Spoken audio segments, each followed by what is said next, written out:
Alors non, je le fais pas jouer. La sortie médiatique, je pense qu'il est très mal conseillé. Je pense que c'est absolument scandaleux de balancer ce genre de choses maintenant, sachant que Bédoué est toujours au club. Et troisièmement, je vais faire court parce que sinon je vais m'énerver, c'est pas auprès de Sousa qu'il fallait s'excuser. Et j'espère qu'il s'est également excusé auprès d'Éric Bédoué parce que ce mec-là, il mérite absolument pas ça. Je trouve ça dégueulasse de sa part. Voilà. Yanis ? Oui, mais je crois qu'il a rien compris, que c'est super maladroit. Parce que en fait, dans le fond, il voulait se plaindre au tout départ, il voulait se plaindre de sa mise à l'écart, si je comprends bien, de Monaco. Alors, sans transfert avorté de Monaco aussi. Ouais. Voilà. Et alors, je me fais l'avocat du diable, mais est-ce qu'il dit pas tout haut ce que tout le monde passe tout bas, mais il le dit d'une façon maladroite. C'est ce que j'allais Il dire. fait une poillette Sagnol, mais sauf qu'il est encore au club, quoi. C'est ça le problème. Non, moi je pense qu'il a suivi un petit peu ce que tout le monde a dit sur Éric Bédoué, effectivement. Moi j'ai toujours dit qu'en termes de communication, Bédoué, j'ai l'impression que c'était quelqu'un qui était très axé sur l'humain, qu'il avait du mal à prendre des décisions qui étaient difficiles, et que du coup dans sa communication, peut-être qu'il disait pas forcément les choses comme il le fallait, et peut-être que même il disait pas du tout les choses, il faisait des choix sans trop peut-être expliquer les choix, parce que c'était peut-être un peu difficile pour lui. Après je le connais pas le bonhomme, donc après c'est-à-dire que le mec il a depuis plus de 20 ans, donc tu sais qu'il aime le club, tu peux pas lui reprocher ça. Et il était là, c'est pas son boulot, il était là, voilà. Mais c'est vrai qu'effectivement, François Camano aurait dû lui dire directement plutôt que dire ça par les médias, clairement. Donc ça, effectivement, c'est pas excusable. Après, ce qui est dit, c'est la plupart des supporters, nous ici, on l'a clairement dit aussi. Tu vois ce que je veux dire? Donc en un sens, il a crié un petit peu fort à ce qu'il fallait pas faire, mais dans une institution ou dans une structure, dans une entreprise, tu parles pas comme ça à tort et à travers. Mais clairement, il a pointé du doigt aussi les manquements et certaines choses qui n'allaient pas dans le club. Mais faut aussi peut-être qu'il dégonfle un petit peu le melon quand il dit justement que quand on perd, c'est de sa faute. Je pense pas que les coachs ils disent clairement ça. Mais bon, après, voilà. Ouais. Non, mais il a dit qu'il n'a pas été revalorisé. Moi, je serais curieuse de savoir, cette interview, elle n'a pas daté de très longtemps. Mais putain, ils l'ont sorti maintenant, c'est con. C'est-à-dire que le nouveau coach arrive, tu sens qu'il essaye de créer quelque chose. Alors, Sousa, on jugera sur la durée, mais pour l'instant, moi, je dis oui à tout ce qu'il propose, dans le discours, dans l'attitude, tout. Mais putain, ils sortent cette interview maintenant, alors que tu essayes de repartir sur un nouveau cycle. Foutre la merde, on n'a pas vu mieux. Après, je vous donnais la parole, les gars. Après, quand il dit, il faut savoir qu'ils ont demandé 30 millions pour lui, quand même, cet hiver. Ce qui est un peu fou, quoi. Une somme de 30 millions Camano, t'es sûr que, soit ils disent on le vend pas, mais tu demandes 30 millions, c'est. Et dans son interview, c'est lui qui a dit non, 30 millions c'est trop. C'est ce qu'il dit. Il dit qu'il a parlé à la direction des Girondins de Bordeaux, il est allé les voir. 30 millions, c'était fou. C'était n'importe quoi de demander 30 millions pour lui. Voilà. Mais c'était peut-être justement pour pas qu'il parte, plutôt que de lui dire non, dire que Monaco donnait pas assez. J'en sais rien, sauf qu'au final, tout le monde a été perdant parce que le mec, il traîne la patte. Ouais, Denis ? Il y a le fond et la forme. Le fond, j'y étais pas, donc je vais pas me prononcer. La forme, elle est plutôt inappropriée. Enfin, j'ai envie de dire que dans la vie, on fait ce qu'on nous laisse faire. Vous, moi, lui. Et aujourd'hui, le nouveau propriétaire n'a pas encore mis en place les process de communication notamment, qui sont liés à une politique de marque. Lorsqu'on veut mettre une politique de marque, il faut aussi briefer ses joueurs qui en sont les emblèmes. D'accord. Avec ce qu'on appelle un roadbook qui leur est communiqué sur l'identité du club, l'image qu'on doit donner. Et ils doivent s'y conformer. Donc ce travail en amont n'a pas été fait. Donc il ne reste qu'aujourd'hui, pour l'instant, et c'est bien normal, il ne reste aujourd'hui que la répression. Moi, mis à part la répression financière, je suis contre la répression sportive. Je pense qu'on scie la branche sur laquelle on est assise.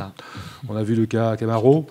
Bon, voilà, donc j'ai envie de dire qu'aujourd'hui, il y a deux choses à améliorer. Il y a en effet que les joueurs comprennent bien qu'ils sont un point de contact avec le public et qui doivent véhiculer les valeurs du club. Ça, c'est un travail à faire en amont par le club.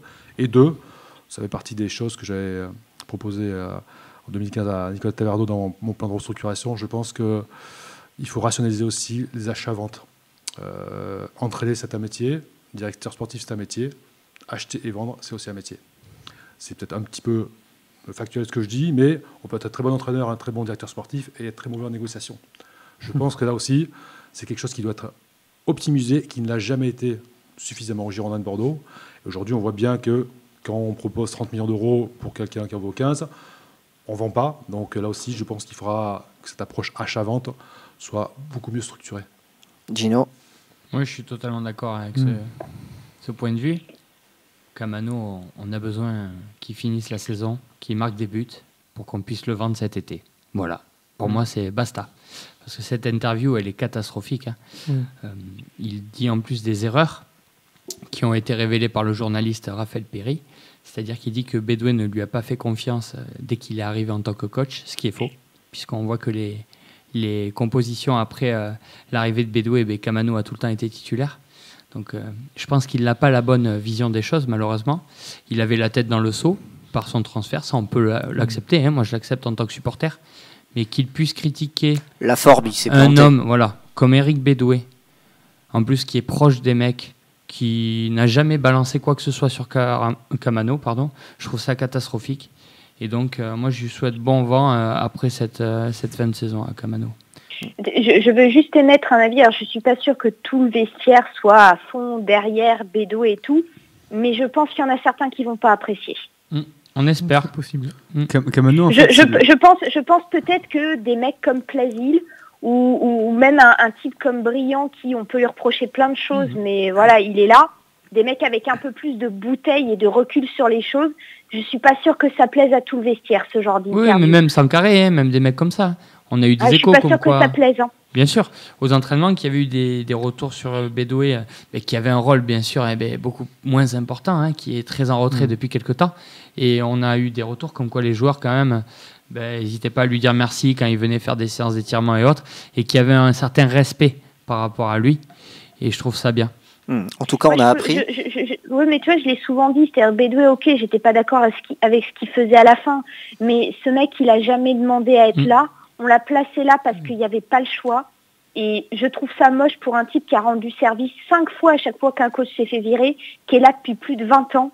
De balancer sur lui, c'est moche. Mais c'est moche. En tout cas, on a appris qu'il y avait des roadbooks qui existaient. Ah, c'est à toi, Denis. C'est intéressant. Ouais, c'est intéressant. Qui n'ont pas existé. Qui n'ont pas existé, mais qui pourraient faire, ça fait partie. du plan que j'avais préconisé, notamment de rationaliser la prise de parole des joueurs. Ça doit se faire dans d'autres clubs. Oui, peut-être bien La sûr, politique, bien la sûr. communication. Bien sûr. Après, est-ce que À mon avis, ça chez- au PSG, aseptise c'est pas des trop petits la trucs, hein. communication? Non. Ça limite les risques, du coup. Les joueurs sont là, sont des salariés du club, sont là pour véhiculer l'image que le club souhaite donner de lui. C'est un principe et ils sont les héros d'un système qui s'appelle le football business et qui doivent alimenter. À un moment, ils n'ont pas de questions à se poser autre que celle-ci. Allez, on va enchaîner sur Camano. Quelque chose à ajouter? Ouais. Vas-y. Je disais Camano, c'est le symbole en fait du mal du club cette saison. C'est-à-dire que déjà il est hyper irrégulier. Lui et Et- Caramo. Hein. Oui, Il et est Caramo, bien, c'est vrai. Et puis il se laisse rattraper par l'extra sportif, quoi. Il traîne la patte en match, mais dès que c'est un dehors, il traîne pas la patte pour faire des interviews avec l'équipe, quoi.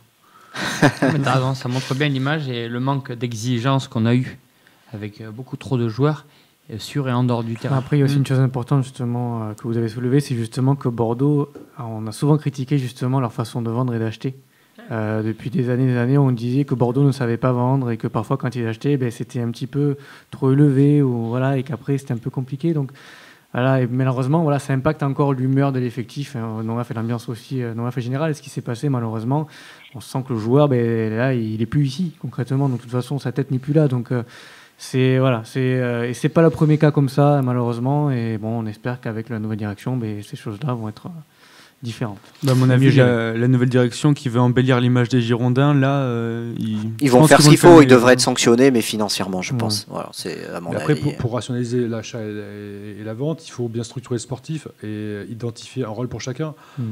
Selon moi, l'entraîneur est là pour gérer l'équipe, le présent. Le directeur sportif est là pour gérer le club, son image, la pérennité. Et les choses doivent être mises en place comme ça. Et si l'entraîneur a des prérogatives qui dépassent celles qu'il devrait être, comme c'est arrivé avec Sagnol, avec Blanc, etc., et qu'on leur donne tous les pouvoirs, que les entraîneurs choisissent qui vient, qui part, on arrive dans du subjectif. Et ça a produit les résultats dont on a parlé. C'est de ça